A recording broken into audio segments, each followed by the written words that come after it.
in the dark. So yeah, so like I said, I'm here representing the Family Forest Network. So our project.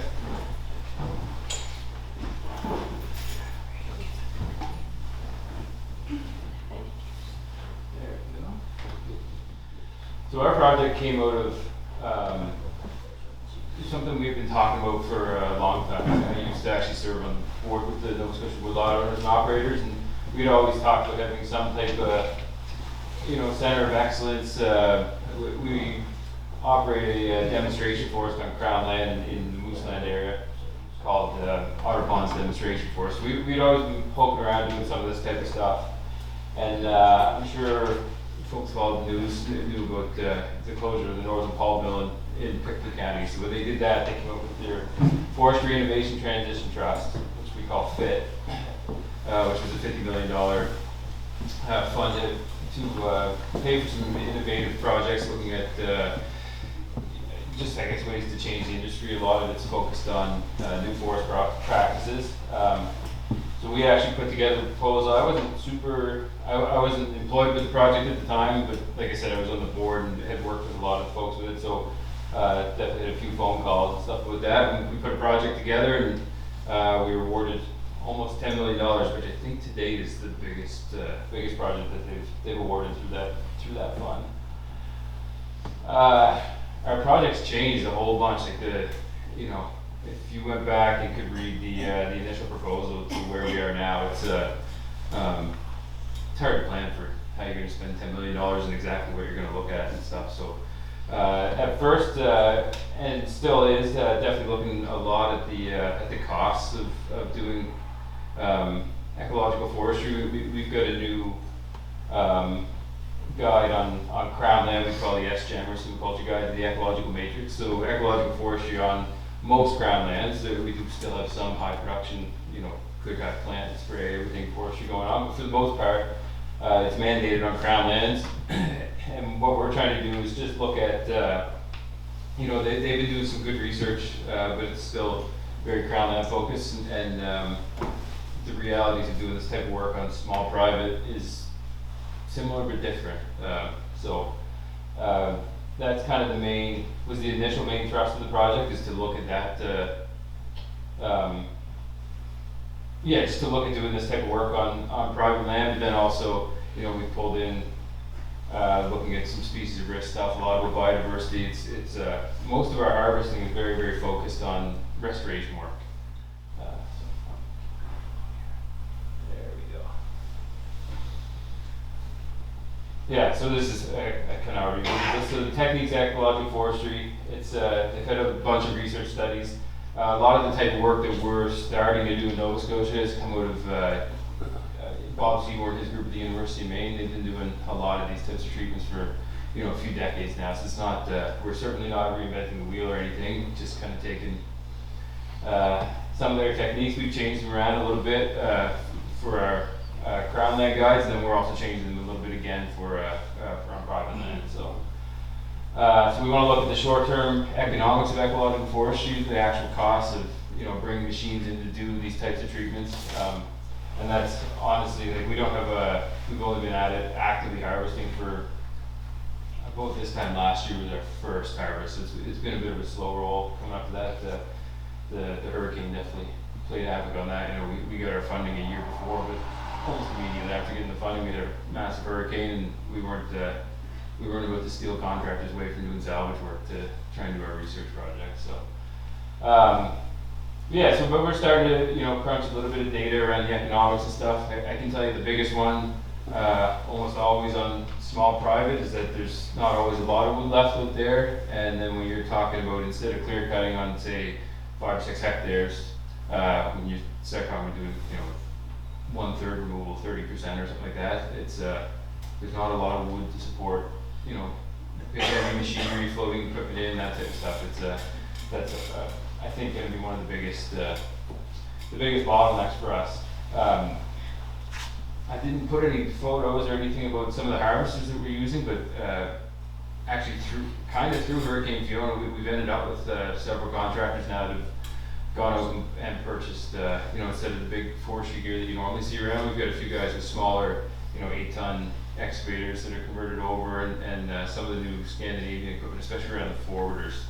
A small forwarder that can haul, say, 5 or 6 tons at a time out of the woods, but you can also pull it around with 1-ton pickup trucks, which is, I think, going to help a lot. It's actually going to be necessary, like I say, especially on small projects to be able to get this type of stuff done. And we're also looking a little bit at, I've got a few, not that there's many around, I've got a few chainsaw crews actually doing some work for me, and we've got a few taller hardwood sites, some sites with a little bit bigger pine. Those guys can, it's never a glorious job, never a big money maker, but those are the sites that if you do want to work with a chainsaw, you can still kind of have a go at it. So I just want to point out too, I usually do these super informal, like I'll get into kind of the meat of it here, but I didn't put a ton of information on this, so both in this presentation and when we go for a walk later today, if you get a question about anything, just yell it at me. I'll start rambling and get off topic, and so, or I might not have in there what you're wanting to see, but I'll talk about just about anything, so yeah, go ahead. So you mentioned the chainsaw crew and then the harvesters that you have, the 8 tons and stuff. Yeah. Do you have anyone kind of in between with like trailer mounted strokers or anything like that? Yeah, and I can, for some of this stuff, if you want to get like further in the weeds, I can talk about it like afterwards, one of the breaks. I've got photos, I didn't put any in here, but I've got photos of some of the equipment. One of my contractors, he actually started out, he had a 6-ton with it's called a Jobo harvester head, so it's like a stroke, but it has speed rollers too. Really good head starting out.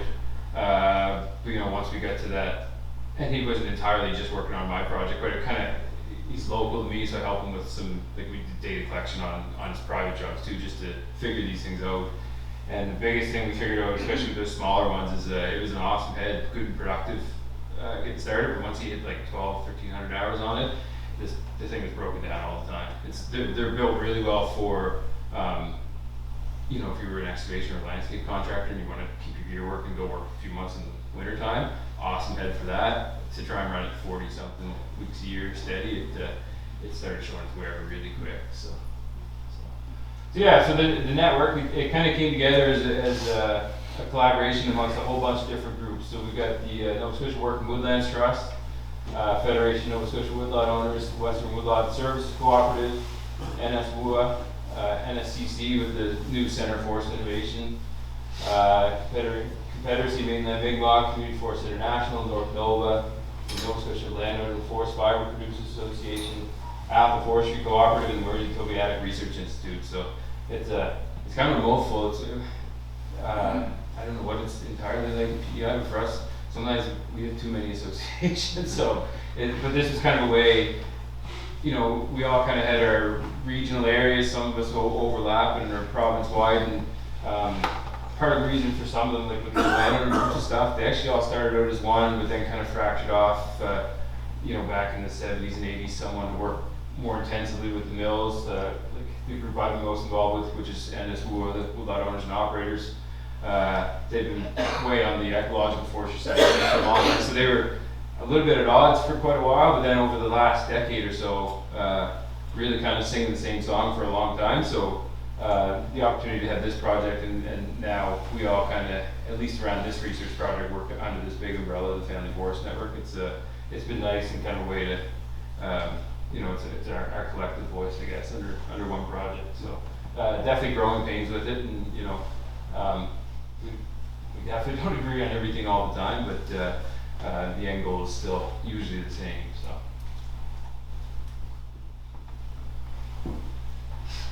So for our project, Ecological Forestry, what we're trying to do is promote restoration that stands back to climax forest, and that's in everything we do when we go survey lots, when we're writing our management plans, everything. That's always the end goal. That's kind of where we start from. Is we'll go out, take our data and everything, and say, okay, well, if we did nothing here for 300 years, we didn't have a storm every 3 years and knocks the trees down and stuff, what would happen, and what would this forest look like over time? And then kind of work backwards from there and say, okay, well, this is where we want to get to, so we kind of try and build a path through active harvesting and active management to try and get there. And we use a lot, you know, our Department of Natural Resources has been a little bit maligned over the years, is, especially those, you know, some of the environmental groups are really, I don't want to say anti-forestry, but they're very, very critical of it. And I've definitely been critical of them too over the years, but some of the tools that we have, especially around like our SGEM, and they're still working on it, there's definitely improvements to be made, but our silviculture guide, our forest ecosystem classification model, that's, you know, I've got friends in New Brunswick and other parts of Canada and stuff, and it's, or, you know, Bob Seymour, when he came up from Maine, and he's done a few presentations for us, we've been down there with him, talks a lot about how valuable that is. And when you really get into it and use it a lot, it's, you know, it's kind of like the guiding document for just about everything that I do in the woods. So a lot of our work is really based around using those and then trying to apply our harvesting practices on private land. So you can see in the bottom paragraph there, like within the SGEM, a lot of it's focused on, I'm sure you've heard regular shelterwood over the years, so kind of regular harvesting, whether it's kind of thinning, especially post Fiona, we've gone really, really heavy, both within our project, but even, you know, friends of mine who work on groundlands and stuff, very heavy into the irregular gap style treatments instead, so just small patches kind of spread across the woodlot.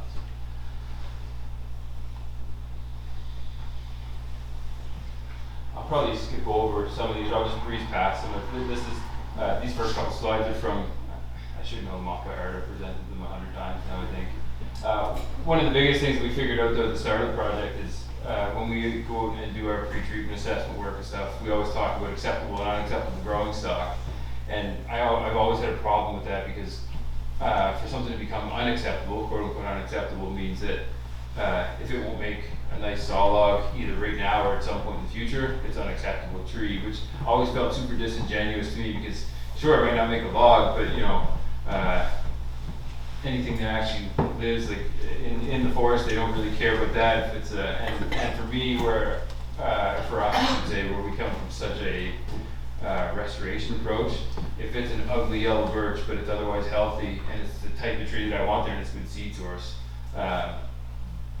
calling it unacceptable just felt wrong. So instead of trying to reinvent the wheel, come up with new definitions for acceptable, we still use the acceptable, unacceptable, but then we created our own category of ecological growing stuff. So basically any tree that's otherwise healthy and you're keeping it for reasons that, basically any reason that's not economics.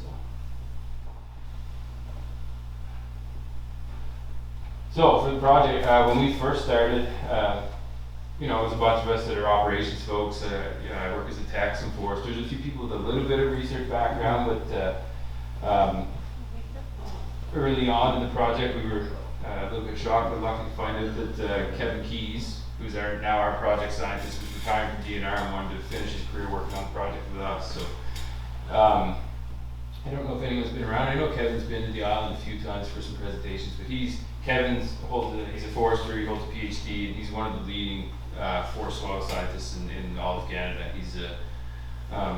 He would tell you otherwise, but everyone else you talk to is say the same thing. He's a very, very smart man. Lots of you know, worked at DNR for I think 3 decades almost, specifically on research work. So when he came on, he really helped us to kind of narrow our focus. When we narrowed ourselves down to certain vegetation types that are in our forest ecosystem manual. Easy to work with him. He's one of the lead authors for the entire thing, so that made it easier. But some of the criteria that we use to pick the veg types we had, so we want to make sure it has a wide distribution. There's some veg types in our manual that might be challenging economically to work in, and you know, you'd like to see something different growing there, but they're very, very niche ones. Like there's you think about like Cape Breton Highlands, some of our coastal vegetation types, they don't have a broad distribution across the province. So we want to make sure when we pick veg types, they're either spread across most of the province, or sometimes like for say Oldfield white pine, that's a very western Nova Scotia specific one, but it's super prevalent down there. It's very common. So we picked them for that reason. Do they have ecological management challenges? By putting that one in, that led us a lot to kind of these early successional stand types, but you know, stands have been clear cut and kind of like go back to whatever. We do have some older stand types in the project. Hemlock's a big focus for us. We've got the hemlock Glenaladale in Nova Scotia. Hopefully, I don't know, we need a big net across the Northumberland Strait, stop the birds from flying over here and keep them away. So I don't know if there's that much hemlock on the island anyway, but it's been not fun to deal with that. So and our focus on those is you know, we're not treating trees through our project. Our focus is more on stands that either have a light infestation or aren't infested yet, and seeing if we can do some type of silviculture intervention just to stimulate growth of any type of new regen, especially regen that's not hemlock. Thinking that, you know, if we can start to break the blue dot up a little bit, if we've got 10 or 15 years before you have a big infestation, you know, at least we've got these little islands of regen. We've done some work elsewhere in that stand. So we've got some of those. We've got a few of our tolerant hardwood, you know, like especially our sugar maple stands included in the project. Those ones more, we're starting to see some issues. There's research other places in the States and stuff too around our tolerant hardwood sites are extremely, like, you know, sugar maple is extremely nutrient demanding around like calcium and that type of stuff. We've got that long history of acid rain in the province, so starting to see signs that maybe those stands are struggling a little bit. It's especially hard, at least in some areas, to get, not necessarily to establish sugar maple regeneration, but to retain it and get it up, you know, beyond the, you know, 1 foot seedling stage. Even to the point that we did the Ontario tree marking course this summer gone by, and the guys that came down from Ontario, like they looked at stands like that a lot, and they couldn't believe the lack of regen that we were dealing with in some of our sugar maple sites, especially in sites that, you know, 5 or 6 years ago had really nice partial harvest done and should be just a carpet, and it's so. And the other thing, I'd say we lucked out with Kevin. The other thing happened, Peter Neely, who's one of our leading forest ecologists and the head author on our forest ecosystem classification manual, also retired from DNR and came over at least part-time to work with us. So it's for me, it's, you know, kind of a big career. I've done a lot of work with the ecosystem classification manual. I actually be part of the trainers group for it now, but I'm not an expert like those guys, so to be able to spend quite a bit of time in the woods with them, and I also got them on speed dial, so it's helped me quite a bit. But one of the funny ones is I was over walking with Peter one day, and we were talking a little bit about like our sugar maple or our tolerant hardwood stands, and it's like, hey, you know, I don't know if we really need to look at these ones, but kind of even opened my eyes to the idea that, you know, these pure sugar maple stands that we have are actually not all that overly natural. So like 100 years ago, at least in Nova Scotia, we had a really big birch dieback for a bunch of years, and we lost a lot of white birch, obviously, but yellow birch in those tolerant hardwood stands. And then, as everyone knows, in the 1800s we had the beech bark disease come in too. So like even these tolerant hardwood sites should be more of a mix of a lot of our northern upland hardwoods. And then you know, some of them, the other species common to see is white ash, and we've got emerald ash borer in Nova Scotia too, and actually just got noticed the other day that it's expanded its range quite a bit. So it was kind of stuck in Halifax for quite a while when they first found it, but definitely moving around. So yeah, so that was kind of a long-winded way to say we're looking at those. Climate change considerations is a big one, especially, like I said, the early successional ones tend to have more, you know, our boreal type species with the balsam fir, white birch, the aspens, everything else. So yeah, so trying to figure out how we can, you know, bring biodiversity, climate change, all that type of stuff into our management decisions and plan for going forward. So that's tiny. I'm sure you can't read it. If anybody wants to see any of this stuff, I can pull it up for you afterwards. But this is all of our vegetation types that we landed on. So a lot of them, you know, there's some of the mixed wood types, whether it's red spruce, red maple. That one's not overly challenging in any way, but it's our most common veg type, so we thought it was a good one to look at. And we grouped the white spruce, red maple in with that. We have a whole bunch of intolerant hardwood groups.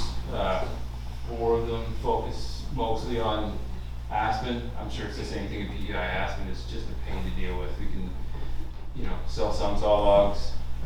You used to be able to, when the northern was open, you'd get rid of it for pulp sometimes, but a big problem in the aspen stands outside of you know, Greg Watson, especially in his crew at North Nova, they've done a lot of partial harvesting, but the common treatment in Aspen was when Northern would call and say it's open, everyone would go and, you know, reset the blocks, we'd clear cut them, but I'm sure as anyone's seen it done, when you clear cut Aspen, you just get Aspen back. So our treatments are really focused on doing partial harvesting, which is not normal, super challenging to try and do, but really focusing on using those aspen and controlling the shade so they kind of work against themselves. If you keep enough shade, you'll get a good flush of aspen come back anyway, but they tend to die off really quick, and then we can either through natural regeneration or some planting, we'll try and get something else coming back in there.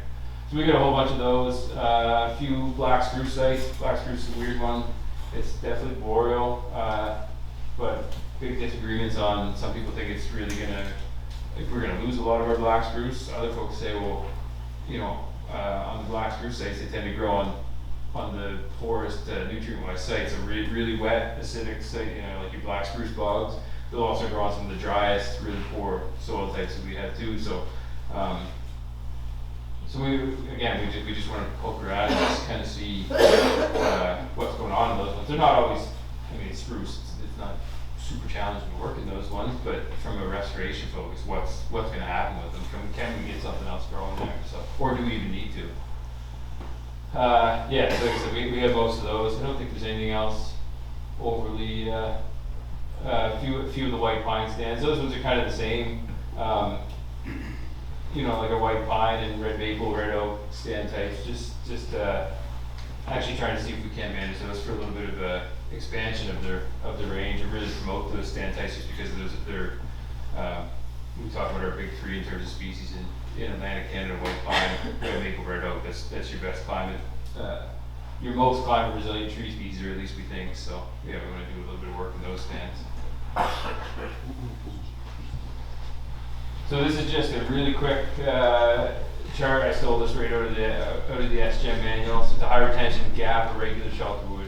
You can see on the chart up in the top here. So it just talks about, if you could read those, there's like C1, C2, C3. That's just talking about cohorts. So like the different approach. The C1s would be the dark green ones up there. C2, so the second harvest, is the lighter shade, and then the lightest one is the green. And that's just kind of the whole idea around doing regular gap harvesting. That's, like I said, that's probably the biggest focus of our project. How big are those stands? Generally 0.1 to 0.2 hectares. Nothing over 0.2 on crown land, and for ours, actually even a little bit smaller. And within the gaps, so on crown land, they've got requirements around legacy tree retention. So you have to keep a minimum of 20 trees per hectare as legacy trees. Like, they're never going to get cut. And even to the point that as you work these sites over time, if one of your permanent retention trees comes down, you're supposed to replace it with another one. So that's like 30 meters by 30 meters, about 3 heights? Not quite. Like a 0.2 is 20. Yeah, I can't remember the exact size, but yeah, they'd be, I guess, I'm thinking radius wise, so yeah, they'd be 30 something, for the biggest gaps, 35 meters across, probably.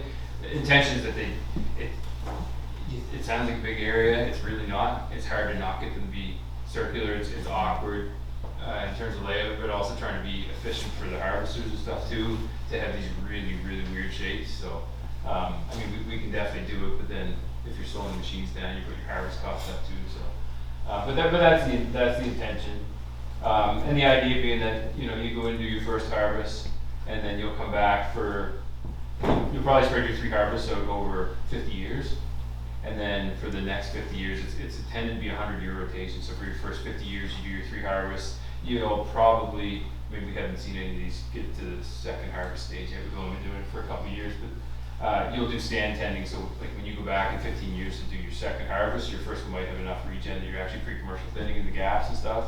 So but you do that over your first 50 years. For the next 50, it's entirely about stand tending. So you might do a little bit of commercial thinning, crop tree release, pre-commercial thinning, that type of work, and then you just start over. And you're building the age classes in the stand. It's not, you know, if you've seen like single tree selection, it's kind of distributed everywhere, but that causes problems with having a lot of regen everywhere. We're just finishing up working a site right now that there's a landowner that did the work. It's probably one of the nicest woodlots I've seen, but he's got such a good regen responses in a red spruce stand that the guy could kind of wait for me. He basically can't see the harvester at half the time he's working because it's like 3 meter tall red spruce everywhere you go. Like I had to hang flagging tape for his gaps, and I was doing it arms up over my head every 5 feet, and he still can't see my flagging tape half the time. I also need to just string it all the way around there. So it's from a ecology standpoint, having a nice healthy woodlot, great for that. But these gaps, the biggest thing we do find is in terms of planning, in terms of training for the guys in the harvester and stuff, it's just little mini clear cuts with some retention trees, and we actually just mark all our retention trees to make it super easy for them. So they just work along the trail. When they get to a gap, cut every tree that doesn't have paint on it, and then down to your next trail and keep on going. So very easy to implement. It's and you get all the function of having different age classes and a little bit of a breakup in your forest and stuff too. So it serves all the purposes, and it's easier to do. So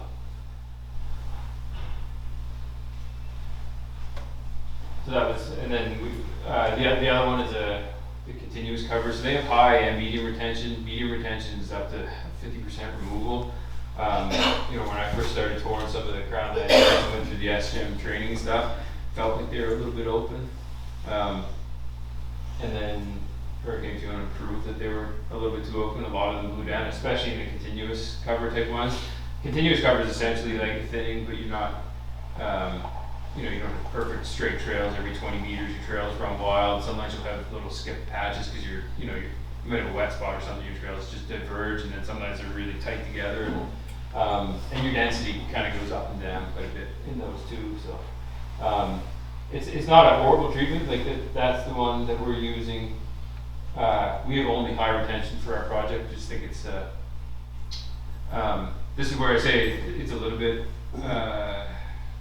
more focused on like commercial forestry. I still think it's great, good forestry stuff. But the chances that you're willing to take on crown land or big industrial freehold, when you've got 50,000 acres of land versus somebody with 50 acres.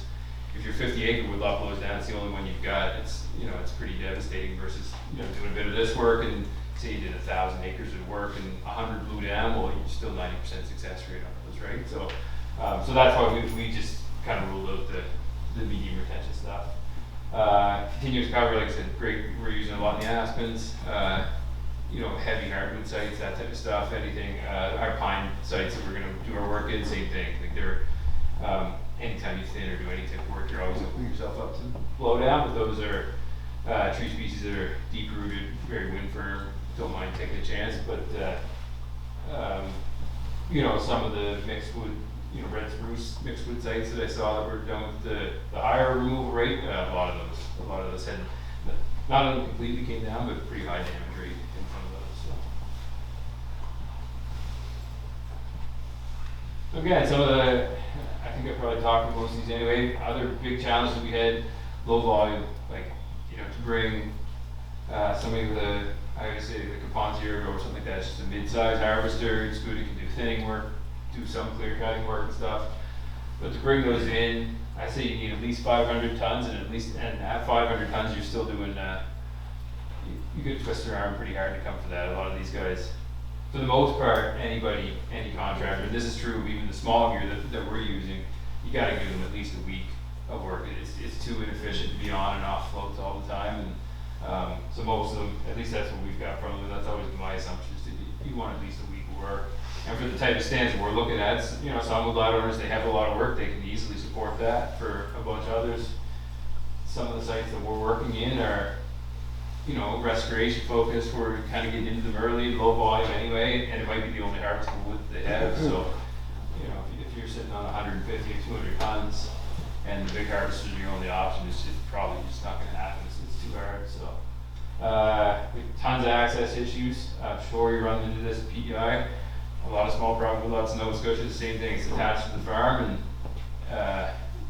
my own farm, we've got property in Stewiacke, and all the fields are built out right next to the road, and there's not a road anywhere going across the field. The woodlot's stuck at the back, and then when you're talking low removals, there's not a lot of money to pay for road building or anything too. So we've had a lot of problems with that. We had a whole bunch of sites set up to go start to sort of get over Hurricane Fiona, and then we were shut down for fires last summer, and getting where thinking, oh, maybe we'll get some of these sites done, and then we had the big floods in July or whatever it was last year, and I had 4 sites, and all 4 of them roads are completely gone. Like they were kind of in the Windsor area where they get hit the hardest, and you know there's 12-foot deep caverns right down through the middle of the road and stuff too. So yeah, so we had a lot of problems like that, and like I said, a lot of woodlots been hit hard over the years.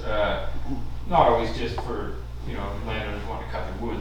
We've had a lot of big wind events and stuff over the last bunch of years, but when you're not cutting wood on an ongoing basis, there's not a lot of money to support keeping your roads open, keeping them upgraded too. So even if you weren't hit by floods or anything, if your roads are grown in and you need to do a bunch of ditching and resurfacing and stuff, it's expensive, and to try and support that with a couple hundred tons of wood is difficult to figure out. So, and then the other one was contractor training. Kind of twofold on that one. We had a lot of guys have done it the same way for a long time, and they're older in their career and don't necessarily want to change a lot, so they're kind of sticking with what they're doing. And then like I said, we've got a bunch of these guys with new smaller equipment, and a lot of them kind of became forestry contractors out of Fiona. Like they were tree service guys, and ran chainsaw, doing lot clearing, that type of stuff, and kind of got onto the idea that there was a need for smaller contractors through this, and purchase a little more gear, find out about our project. But and those guys, honestly, it's I started out, had to spend a lot of time training with them just because they don't have a lot of forestry experience to fall back on. But in the long run, I think it's actually been great because they don't have what I would call bad habits to fall back on either. So it's kind of start with a blank slate and run right through with them. So how do we plan our harvest? This kind of gets into the meat of, once we've identified a site, at least an overview of how we would go over planning these ones. So, as I mentioned before, one of our main partners is, they don't do consulting work, they don't represent individual woodlot owners, but the Mersey Tobiatic Research Institute, which is a private, not-for-profit research group out of the West. I think they got their start doing a lot of work like in Kedgie Park and in Tobiatic. But they've expanded. They do a lot of research work around like species of risk with birds. Like Blanding's turtle, that type of stuff. They've got a few lichen experts on staff and that too. And they've done a lot of biodiversity work for like workshops and stuff for small private landowners. So when they came on as a partner, originally they were just going to go out to a whole bunch of sites and just do biodiversity walk, like light assessments for landowners. We kind of realized we don't have the expertise to be a biologist or anything to look at some of these woodlots and make sure that there's not species risk or anything like that. And we also don't have access to, there's good data layers. So when we actually decided we're going to work on a woodlot, I send the information to Abby, my counterpart at MTRI, and so she's got all of the spatial, like our mapping software. She's got all the layers from Department of Natural Resources, from the Canada Conservation Data Center. Like they've got private layers that they won't just give to anyone. So the map that you can see on the right there is actually close to one of the woodlots that I'm going to work on. And that big red blob that you can see is publicly, this is from our provincial landscape viewer, which is a web mapping system we have in Nova Scotia. So I can see the red tells me that there's species of risk there, but I don't have a clue what it is. I just know that there's something going on, so I'd have to reach out to, regional biologists or whatever. And outside of this project, it'd be a bit of a pain. But for us, and this is something we're hoping that will become kind of a standard practice, whether you're doing it for our project or if you just are doing work in your woodlot and want to send it to them. I just tell Abby exactly where we're going to be working. Usually just give her the property ID number for the woodlot. She can look everything up, and she'll do a big desktop assessment. So pull up all that data layer. If there's anything even remotely close, she'll let me know about it. And then we'll look at stuff like, I'll pick black ash as one. So if there's occurrences of black ash close by, then I know a little bit about it. They've got experts on it, so they'll give me a really good idea of like exactly what I'm looking for habitat types and stuff. So there might be black ash close by, but this woodlot's all built on a hillside, really well drained. You don't get the wet seeps and stuff that black ash would use. We can be pretty confident that it's not there. if it does all of a sudden start to have spots that you're saying, you know, it's a little bit suspicious, there's a lot of white ash in some wet areas too, it would trigger a bigger survey from us where we'd actually go out and spend, you know, a good part of the day just specifically walking around in those spots trying to find anything like that. And it could be bird species, could be anything. So some of the other little red lines you see there, super common. These ones are a little bit easier. This is in Hans County. They'll be tributaries to the Shubenacadie River, which is still a wood turtle habitat. So, you know, if we've got a wood lot with any of those red lines running through it, or even just a small tributary that might lead to one of those, we've got some management practices that they recommend that we do just if you're harvesting during nesting season for them. So super easy, fairly easy to implement this kind of stuff, but hasn't been a lot of training, like even for me as a forest professional. I haven't traditionally got a lot of training in this type of stuff, and I don't have someone, up until this project, I didn't always have someone like Abby that I could just call her up and say, hey, can you look this up for me? And these desktop assessments are, you know, it might take her 20 minutes to look at stuff. Yeah, go ahead. Ron, do you know how large that red spot would be approximately? It is 10 hectares, I think, is what it was when I looked at it. This zoomed out quite a bit. Okay. Yeah, 10 or 15 hectares or something like that. That one specifically, I know is a black ash occurrence because that's close to home, and I know right where it's at. So, yeah, so they overlay the data, and that would trigger. You know, nothing we're going to find in the desktop assessments is going to tell us that no, we're not going to do harvesting. It just tells us that, you know, when we go to do a pre-treatment assessment, this is something you need to be focused on. Say, maybe there's Canada warbler close by, and you know, because I have the fact sheets and stuff, I know what the habitat is that they tend to prefer, and that's something that's always just going to be in the back of my head. I'm going to be looking for that, both in the project work, but landowners are interested in this, and if I get across, like, you know, black spruce bog or something like that, or I'm walking right next to it, and I know that there's Canada warbler otherwise close by, it might just something even mentioned to the woodlot owner, just so they know that, you know, it could be there, I guess. So then from there, this is kind of like the meat and potatoes of my work, is where we actually get into doing a pre-treatment assessment, or a PTA.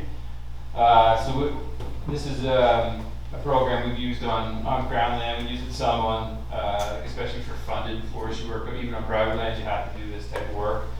We adapted ours a little bit from what they do on Crown. Our sampling intensity is a little bit higher, and then I can show anybody who wants to see it afterwards. Like I do all my data collection on an iPad where I get a harness on my chest and stuff.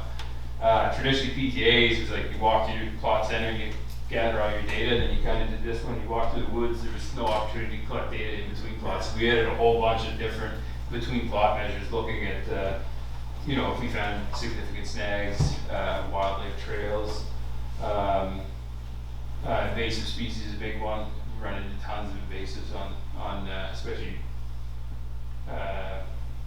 you know, small private with like a very varied history of land use, whether it's farming or old homestead, anything like that. We do a lot of those. So, so we do a lot of measures in between, and this doesn't show up great. So this is an entire harvest site. This is actually one that we've had ongoing right now with one of our partners, Community Forest International.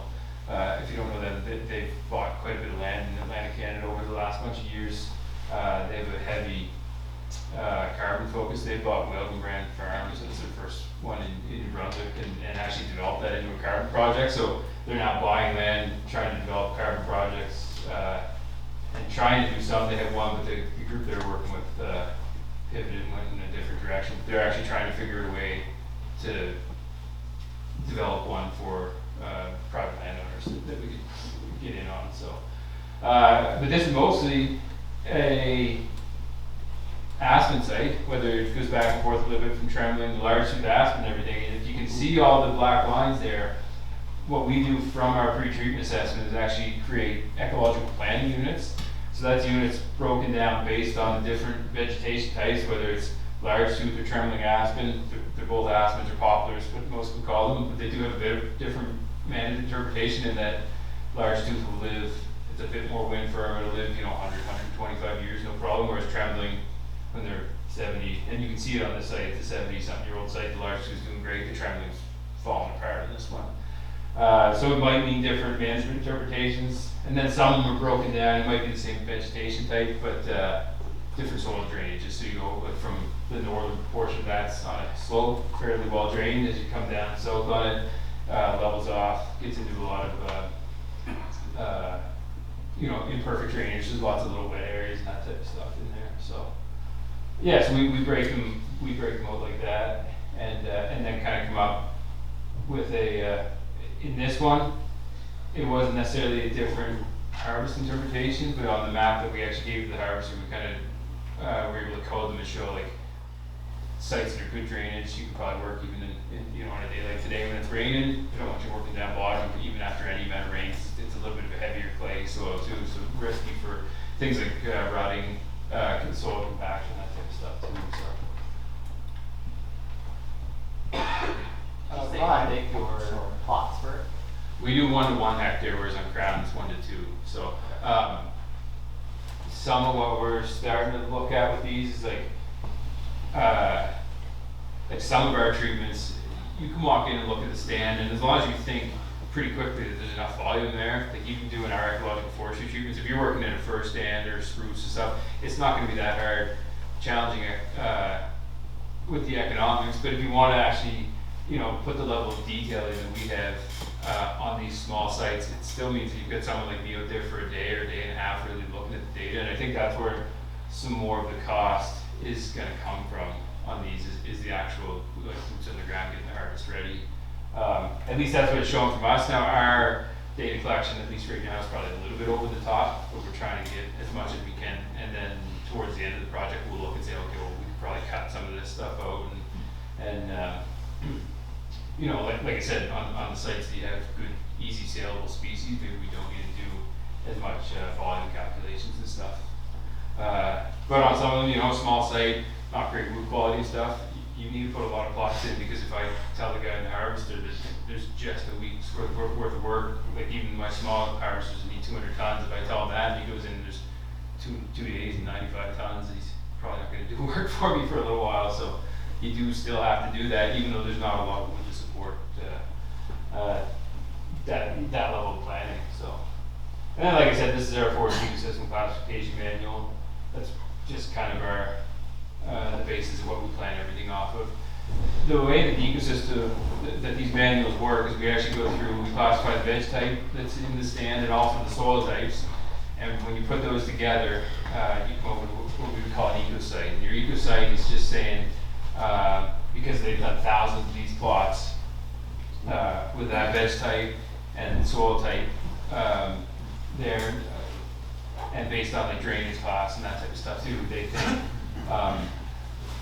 on those sites, on average, they would come back to being, so like an ecosite 10 is one that would come back as, if you did nothing, let it grow to like a later successional veg type there, it would be red spruce hemlock.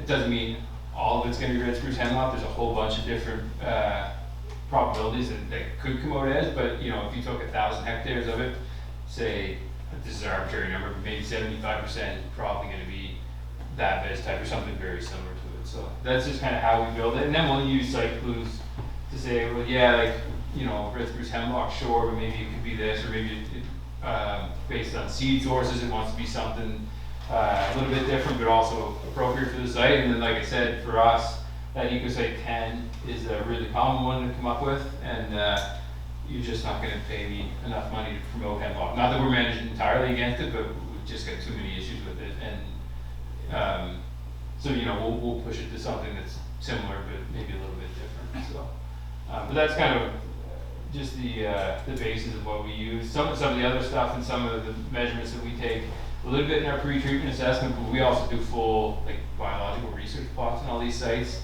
where they're actually doing grids, classifying all the different types of ground vegetation. They do a lot more measures around coarse woody material and that type of stuff. And from those, and now we're trying to figure out how to quickly measure coarse woody material, and is there a way you can do it in your pre-treatment assessment? Because some of the sites we have, like the hemlock stands, you can picture like a pure hemlock forest.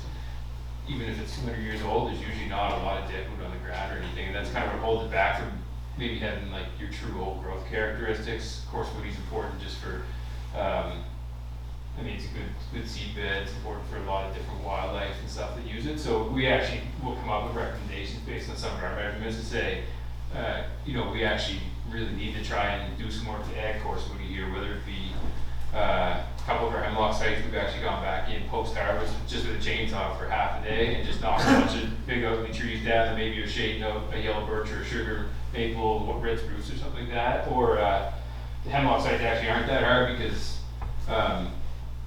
you're only taking the nice saw logs. Everything else is we can't get rid of it from biomass or pulpwood or anything, so you're just leaving a lot of wood around. So, but it's just something we actually measure. And then with Community Forest International, we haven't done a lot with the data yet, but we have full-blown carbon plots. We're actually measuring the carbon storage of all these stands so we can see where they're at pre-harvest. We'll do it again post-harvest, look at it, and they have kind of like a baseline of what they think, I guess, the average forest in land Canada would store for carbon. We want to see, you know, were we above baseline beforehand? Did we drop maybe a little bit below? But then we can actually do a bit of modeling to say in the long term it's going to be a big benefit for carbon storage. And the hope of this entire project, like we're funded for 5 years, the hope is to figure out some way to keep this ongoing, especially around the biological stuff. We'll just be able to, like the economic data, I'll have good data kind of once the wood's dropped from every site we start to build it, we can see some trends of that.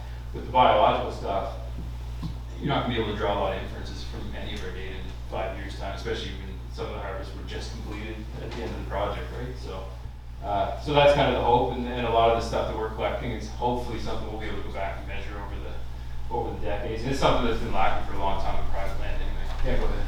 Are you seeing a lot of appetite for sustainably harvested food or like FSC certification, carbon projects, things like that? Yeah, like a ton of people ask questions about carbon projects. Honestly, like we've talked about it so many times. You've heard about projects and then they never get off the ground, so I kind of glaze over a little bit on those. I want to stay involved in it, and if somebody wants to give us money for doing good forest management, I'll take everything you got. Like appetite for this type of stuff, 100%. I won't speak PEI, and like I might be a little bit biased because I worked on the small private side of things for Nova Scotia, but there's a lot of landowners that I deal with that if we can't do this type of work for them, they're not going to cut any wood. It might as well be like a conservation block or something like that. They're not going to do anything. So yeah. That the project that finished up in Nova Scotia, New Brunswick, like a year ago, NCIX was the. Yeah, that was a community forest one. So. And what happened there? Because they kind of. Yeah, NCX was trying to do, so most carbon projects are like 40-year projects or even 100-year projects.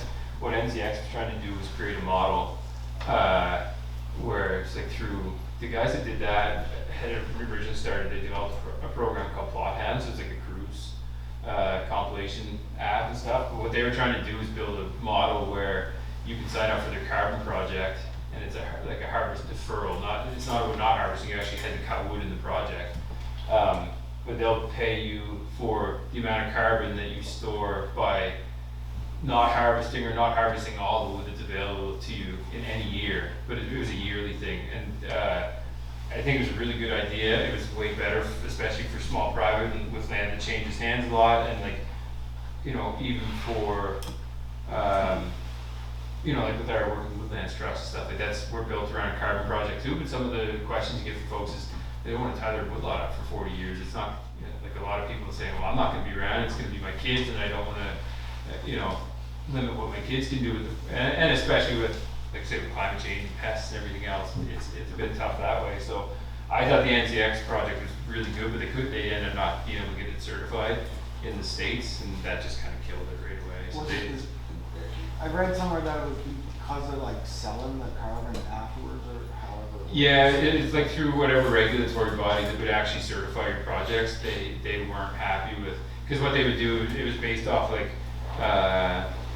satellite data. They would do a lot of ground truthing with it and stuff too, and like there was questions around like, could I sign up if I had a whole bunch of land, take my carbon credits for that year, and then clear cut all your land the year after, and like they kind of knew that would happen some, but so yeah, and like I'm not an expert in anything, so take everything I say with a grain of salt. I'm wrong all the time, but for that one definitely, it was that was kind of just the basis of what happened. It was disappointing. I actually thought it was a great idea. It was, you know, as a private lot owner, that was the most interesting to me too. So, and the folks, like they ran the pilot project, folks got paid some money. but even it kind of proved a little bit of the weakness of that, because some of the folks that got paid money had to pay it right back, because within that project year, Hurricane Fiona hit and they lost half the woodlot or more. So luckily they kind of just sat on it and hadn't done anything with it, but yeah, so this is tiny, and I won't read all this off. I just want to put up, this is actually a harvest prescription that we do. So we come up with the 2 pages, a series of maps that go along with them. And I'll just point out, so when we do them, we have our treatment objective, and then we have the SGEM, our baseline prescription, and then we put in a whole bunch of things, climate adaptation. So if it's a site with a lot of species that we don't think are going to do well, there might be some adaptation around there. This one in particular is actually for a hemlock site, so not a ton of climate consideration for that one. Natural disturbance regime, that's one that comes around like a lot with the coarse woody material. And some of the other things that we're doing, especially around natural disturbance, is when we cut our gaps, like if you cut a big hemlock and you get to the end of your saw logs and there's this big huge top there, we actually don't want our contractors to break them completely down. We're trying to leave that site, what we're trying to recreate is that this little patch of trees go down, and there's kind of a couple reasons for that. So by leaving big tops, that's actually more natural. That's what would happen in the natural forest if we didn't screw around with it at all. It's also way more productive for the guy in the harvester or with the chainsaw. They're not having to run around and lop all these tops up. And they started doing this a lot in, like, especially in taller harvest states in the New England states, and figured out, they've got, you guys are, I don't know if you're blessed or cursed. I love deer hunting, but then when it comes to like doing restoration work, and we'll see oak plantation that you could never do in Nova Scotia, but in the New England states, they have the same problem. Heavy deer browse. It's almost impossible to regenerate a forest even after partial harvest. But by leaving these big ugly tops, deer are lazy. They'll walk around and they'll nip the buds off of the tops that you leave, and some of the regen outside of that. But if you can get regen started, like in the middle of these big slash piles or underneath these big tops as they slowly break down, the hope is that as the top breaks down, you better regen that's this tall before the deer can really even get to it. So Don't have to worry about that PEI. no, it's a little bit, I was thinking about that, that's not super relevant. It's funny, I come over to the tree nursery conference and I was talking to Griffin Calvo, he's at the Arbor Nursery there. Griffin and I worked at J.D. Irving together. And I said, what's it like to know you can go plant a little oak tree this big, and sure, mice or a rabbit might get at it, but the deer aren't going to mow the whole thing down. It took him a minute to get his head around it. So yeah, a lot, like we're actually part of this Willing Trees program. We're going to do a lot of planting like that, but for us to plant a hybrid tree, it's a couple bucks for the seedling, and then $4 or $5 for the tree tubes and everything else, and it's expensive when you're talking $5 or $6 or more dollars to plant one hardwood. We can't do big plantings with that, but we need to do some of it just to, a lot of times, yellow birch or sugar maybe might be what should be there, but if there's not one within 500 meters of that site, you're not gonna get it with an artificially put it there. So We have 100 rabbits too. Yeah, rabbits can be bad, but it's not like a herd of deer when they come through and chew every damn bud off the tree. So anyway, we look at a lot of that stuff. One of the other big ones, and this is one of Kevin's big projects, kind of like the last project he had. We look at what we call SMAI, so it's your sustainable mean annual increment. So basically, how much wood in cubic meters you can cut off of that site per hectare per year, and not take anything away from the productivity of that soil. So they have that based on the veg type, soil type, and also the eco district that you're in, and then we weigh our harvest mean annual increments. We basically how much wood we're going to take and the age of the stand, and always make sure that we're nutrient sustainable. And with the high retention stuff, very few times are we even close. Usually we're way under that number. So we always know that we're at the very least nutrient sustainable, and probably because we're leaving big coarse woody and stuff, we're probably hopefully actually adding back to that soil. So yeah, I should hurry along. So how does it relate to species risk and biodiversity? So the big thing, and we get asked this one a lot in the project. The biggest thing I would tell you, and I'm not a species risk expert, but not all, but most of them rely on healthy, multi-aged, older forests. And that's because of past harvesting and disturbance history. That's probably why some of them, some of our species of risk were never common. They were probably always kind of in that sort of at-risk category, but a lot of them on there. And we've had a bit of a focus on birds, at least starting with us. Things like eastern wood peewees and stuff, they a lot of the lichens too, they need older forests older forests and old trees to grow on. So even without having like a specific plan for this exact species, if we just start to manage our forests and try and restore them back to being older, multi-age forests, we're going to help a whole suite of species, even if that wasn't like our main objective. So so more commonly found, and then just healthy forest ecosystems. So that's kind of been our approach, and like this is an evolving project, like I said. So we actually came out last summer. We've kind of got a goal to eventually look at the lichens, all that type of stuff too. But our big focus last year was on birds, and specifically species at risk or threatened bird species. So common, like some of our bigger groups, I got my Medway Community Forest shirt, like the Community Forest, some Community Forest International, some of those groups, they actually do what they call a silent season or a singing season. They shut right down during kind of June, July, maybe a little bit into August even, and don't do any work in the woods. And it's nice, it's great for them to be able to do that, but it's not entirely realistic for everyone. Like there's limitations, especially now where we don't get a frozen winter. Like I've got woodlots that traditionally we would always go harvest on in the winter time. Now I'm kind of looking at it saying, well, I don't know if I'll ever get back in there in the winter, so we really got to get in and maybe actually do some work in July and August.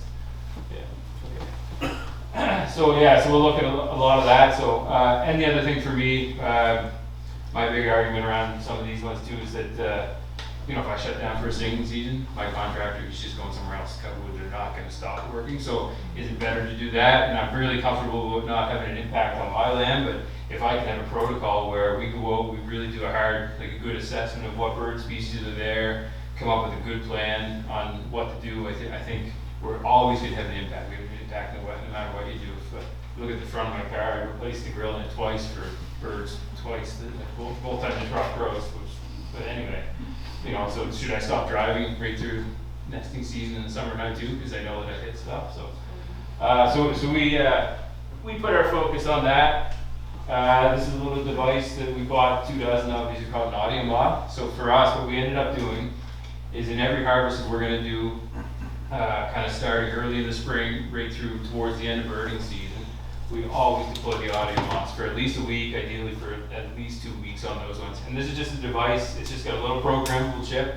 We set it to turn on for 3 hours in the morning, kind of for the dawn chorus, and then it comes on for a couple hours in the evening just to capture the evening chorus too. And then once it's done, we just go and pull them back down, run them through a program called BirdNet, which is kind of, if anyone uses the Merlin app, it's kind of built off of BirdNet. So it runs through, it'll identify what it thinks every species is there, and then we go through and we'll do some verification. So, if it's picking up like chickadees or anything like that, we're not super worried about them. Not that we wouldn't, if we found a nest, we'll obviously protect it, but we're really looking for like the S1 through S3 species. So like if there is PEIWOA standard warbler or anything that's less common.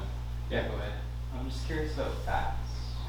It's not something, we don't turn it on at the right time for bats, but it's something that we're, like I said, we only have so much time to do these, so we focused on the birds first, but starting to think that probably we should set them up to run a little bit at nighttime too, because these are commonly used for bats, and bats are some of our star species too, so probably, it's, like I said, this is the starting point, not like we've got a protocol, but I said it won't look the same in 5 years, and we'll add on for a lot of this stuff. So yeah, hopefully, I think bats be like that's low hanging fruit for us where we already have them deployed. We should probably be sticking those up for that too. So so the goal is just to get a better idea of what's there. If we do find through the app that we think we have some of those species there, we actually listen. We'll confirm that that is the call that it's picking up.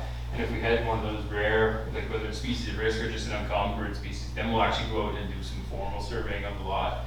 And the other thing that we decided to do, and we went back and forth, and there's a whole bunch, for us, our, I guess, kind of compromise is that we're not going to not harvest, but we're not going to do any type of like whole stand thinning, irregular, continuous cover shelter wood or anything. We've specifically focused on the irregular gaps. So that way we know, on a 10-hectare site, we're only taking 3 hectares out, and it's in small little gaps. It's very easy for me. The other thing we did is we all get trained in avian nest sweeps. So like the day before, and then as the harvest is ongoing, every time I go to do my supervision work, I actually go out And in every gap, I'll just sit there for 20 or 30 minutes, and I'm watching to see if I see different bird species, and specifically watching for, it's really hard to find bird nests in the woods, but you can see birds carrying nesting material, or if you see them flying back to the same spot consistently with insects in the roads, you know there's probably a nest there.